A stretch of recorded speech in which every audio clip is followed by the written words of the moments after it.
Hoover City Schools releasing their COVID-19 numbers ahead of the state numbers.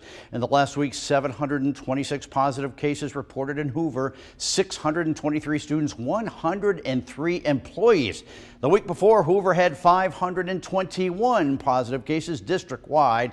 One mom in Hoover stepping up. She is trying to help control the spread. Sarah Killian is live with us in Hoover this morning. And Sarah, what is this mom doing to help make those classrooms safer?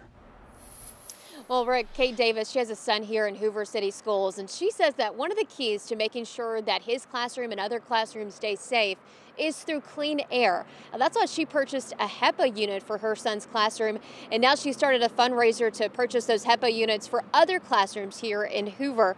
Davis says she's thought about this for a while, but with this recent surge, she decided now is the time to take action, and a lot of other parents are jumping in to contribute. She opened up a GoFundMe page on Saturday, and she's already raised more than $2,600. Davis says that with this money, she's been able to purchase units for 10 different classrooms here in Hoover, and that number just continues to grow.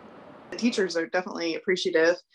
We've delivered 8 of them so far, and everybody's just like thrilled and so thankful to have some extra help and peace of mind.